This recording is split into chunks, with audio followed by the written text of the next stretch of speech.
Hello किसान भाइयों, सभी को नमस्कार। स्वागत है एक बार फिर से आपका घर में बगीचा चैनल में और मेरा नाम है पंकज कुमार मौर्य। किसान भाइयों, आज हम बात करने जा रहे हैं सेम की खेती के बारे में।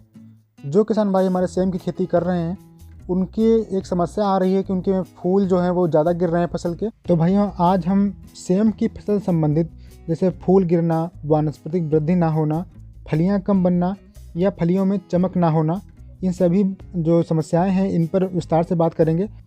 किसान भाइयों, सेम की फसल पानी के प्रति बहुत ही संवेदनशील होती है, इसलिए आप जल भराव बिल्कुल ना होने दें। और सेम की फसल में जब फूल बन रहे हों उस समय सिंचाई जो है बहुत कम करें, बस नमी जो है हल्की मात्रा में बनी रहनी चाहिए। सेम की फसल में खरपतवार बिल्कुल ना होने दें। जहाँ इनकी जड़ें होती हैं, जहाँ पौधे होते हैं, जिस क्यारी बनी होती है, तो उसमें खरपतवार से बिल्कुल मुक्त रखें, क्योंकि सेम की फसल में खरपतवार से बहुत ज़्यादा हानि होती है। अगर खरपतवार होंगे तो सबसे ज़्यादा जो रोग और कीड़े मकोड़े होते हैं वो अटैक करते हैं इस पर। तो अपनी फसल को बचाने के लिए बिल्कुल खरपतवारों से मुक्त रखें अपने खेत को। और किसान भाइयों, माहू या चेपा कीट जिसको बोलते हैं वह बहुत ही ज़्यादा आक्रमण करता है। अगर सेम के पौधों में माहू का आक्रमण हो जाता है एक बार, तो उसमें जो फलियाँ होती हैं वो बनने नहीं देते हैं और जो फूल होते हैं उनका रस चूसते रहते हैं। इससे बहुत ज़्यादा नुकसान हो जाता है फसल का और फलियाँ बनने में बहुत ही दिक्कत आती है। तो इसको कंट्रोल करने के लिए अगर आप जैविक खेती कर रहे हैं तो जैविक तरह से कंट्रोल करने के लिए आप नीम की पत्तियाँ ले लीजिए 1 से 2 किलोग्राम और उनको थोड़ा कूट लीजिए, उनको बारीक कर लीजिए। उसके बाद पानी में भिगो दीजिए और उस डब्बे को या जिस बर्तन में आप रख रहे हैं उसको 1 हफ्ते के लिए बंद करके रख दीजिए। वो थोड़ा सड़ जाएंगी उसमें। फिर उस पानी को आप छान लीजिए और छानने के बाद 250 से 300 ml उस पानी को ले लीजिए और एक टंकी में डालकर, जो पीठ पर वाली टंकी होती है उसमें डालकर आप पानी भर के स्प्रे कर दीजिए, तो आपका इस कंट्रोल हो जाएगा इससे। और किसान भाइयों, अगर ज़्यादा मात्रा में माहू का आक्रमण हो चुका है तो फिर आप इमिडाक्लोपीड दवा जो है उसको 1 ml प्रति लीटर के हिसाब से आप घोल बनाकर और स्प्रे कर सकते हैं। इससे आपका जो सफ़ेद मक्खी की दिक्कत है वो भी दूर हो जाएगी और आपका माहू जो है वो भी ख़त्म हो जाएगा। लेकिन एक बात का आप ध्यान रखें, अगर आपकी फसल में फलियाँ तुड़ाई के लायक हो गई हैं तो आप पहले तुड़ाई कर लें, उसके बाद इसका स्प्रे करें। और स्प्रे करने के 1 हफ्ते बाद तक आप फली की तुड़ाई ना करें, क्योंकि इसका जो असर रहता है वो फलियों में 1 हफ्ते तक रहता है। तो उसके बाद आप तुड़ाई करें ताकि वो सब्जी जो भी खाए तो उसके लिए हानिकारक ना हो।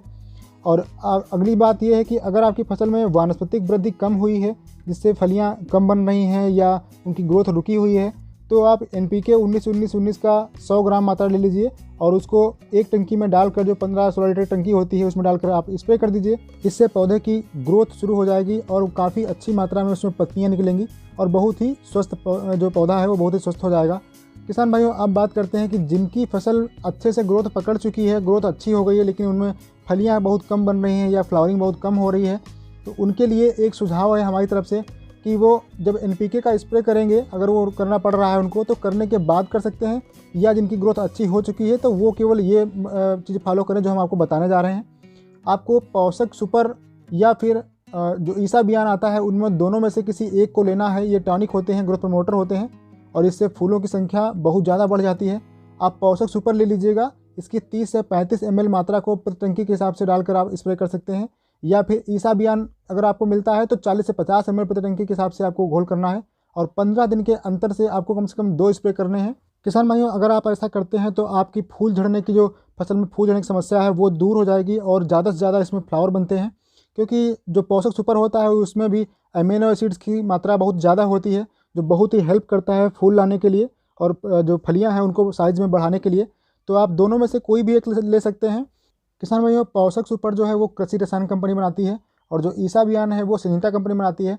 तो आपके यहाँ जो भी अवेलेबल हो, आसानी से जो मिल जाए उसका आप स्प्रे कर सकते हैं। दोनों का रिजल्ट बहुत बढ़िया है, तो आप दोनों में से कोई भी आप इस्तेमाल कर सकते हैं। अगर फली में चमक नहीं है या बहुत ही भद्दे कलर की फलियाँ बन रही हैं तो एक स्प्रे आपको NPK 0050 का ज़रूर कर दें।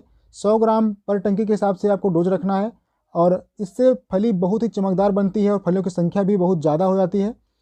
सल्फ़र का एक स्प्रे बहुत फ़ायदेमंद हो सकता है, क्योंकि जब भी जो सेम की फसल होती है उसमें कभी कभी देखेंगे तो मिल्ड्यू की समस्या आती है, पाउडरी मिल्ड्यू या कोई भी आपको थोड़ा थोड़ा पाउडर नुमा दिख जाएगा पत्तियों पर, तो उसके कंट्रोल के लिए आप सल्फ़र का स्प्रे कर दें।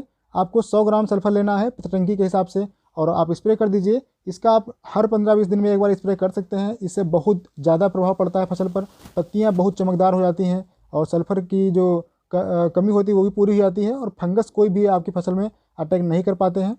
तो किसान भाइयों, आज का वीडियो अगर कुछ इन्फॉर्मेटिव रहा हो तो प्लीज़ वीडियो को लाइक कीजिएगा, चैनल को सब्सक्राइब करना मत भूलिएगा और अपने किसान भाइयों को भी शेयर करिएगा ताकि उन तक की जानकारी पहुंच सके और सभी लोग इसका फ़ायदा उठा सकें। तो चलिए मिलते हैं किसी अगले वीडियो में, तब तक के लिए नमस्कार। जय हिंद किसान भाइयों।